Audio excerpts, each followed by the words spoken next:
I call Keith Locke.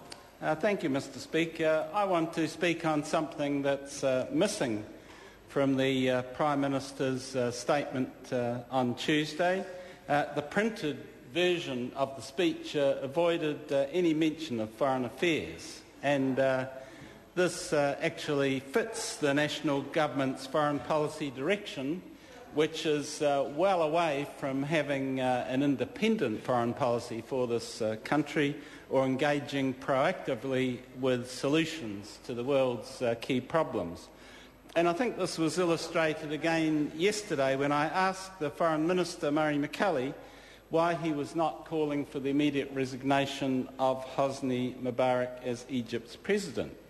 All of Mr McCully's replies referred to a transition underway in Egypt, by which he meant talks between Mubarak's new Vice President, Omar Suleiman, and some opposition leaders. Other opposition leaders, like Nobel Peace Prize winner Mohammed al-Baradei, stayed out on the streets and out of the talks, saying that Mubarak must go. Al-Baradei said that, quote, Mubarak is the symbol of an outgoing regime. If he doesn't leave, the regime will entrench itself and come back with a vengeance. And as if to reinforce this point, on TV last night it showed the officers of a Cairo human rights organisation whose computers had all been smashed by Mubarak's goons that very day.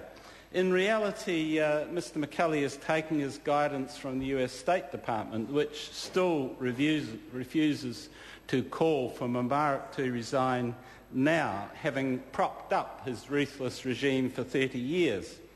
The United States-led so-called transition will be to another pliant ruler who, like Mubarak, they hope will conspire with Israel against the Palestinians as Mubarak did. The Egyptian people and their interests don't really come into the equation. In fact, the huge demonstrations in Egypt are essentially viewed as a problem by the key government. In his opening speech this week, John Key elaborated on his written statement to the nation by warning of the, quote, risks that there is a great period of unsettledness in the Middle East, end quote. To the people of Egypt, Tunisia and elsewhere, mass demonstrations are opening up great opportunities for democratic regime change. For John Key and for the Obama administration, they are risks. Risks that democratic Arab governments might not obey Western dictates the way that the regimes they replaced did. The second area where the subordination to United States foreign policy has shown itself recently is in the year-long extension of the SAS mission in Kabul. It is not any secret that the United States was pushing for this along with the British government. So at the very time when the rationale for foreign forces staying on in Afghanistan is weaker than ever, this government is extending the SAS mission, and they are reduced to pitiful arguments like the need to fight terrorism when everyone knows that Al-Qaeda barely exists in Afghanistan.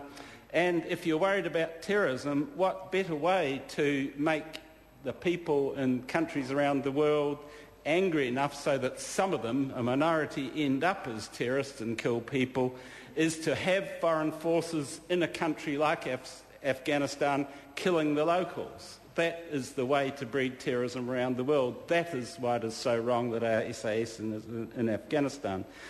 The sad thing is that the national government is going more and more into Washington's corner just when we need more Western countries to be speaking out independently for peace and democracy. There don't seem to be any Western countries speaking out against the Afghan war or for Mubarak to resign now. We should be asserting ourselves with the same sort of pride we did when we became nuclear free. We didn't get applause from the United States government, the British government or the French government then. They were all nuclear states.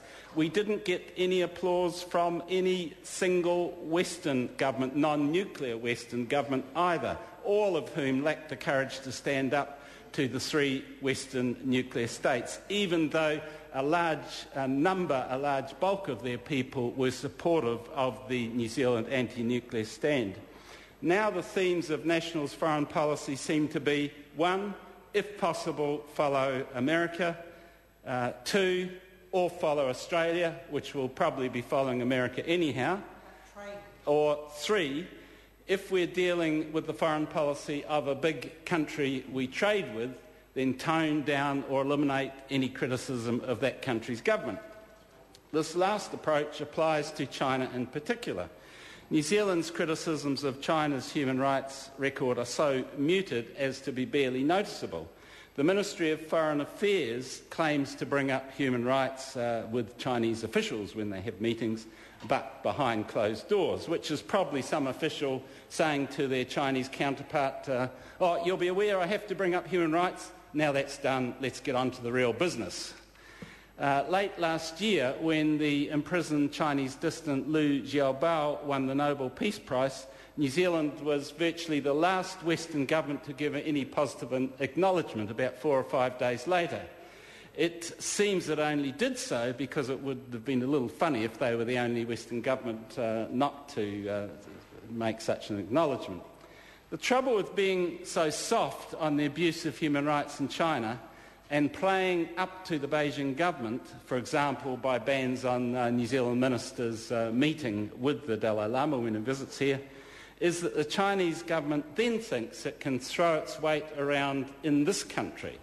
A good example of that occurred recently when the Chinese Consul General in Auckland wrote a letter to all of the Auckland councillors asking them not to attend a Chinese cultural evening with links to the Falun Gong, a movement which the Consul General in the letter to the councillors proudly declared had been banned in China.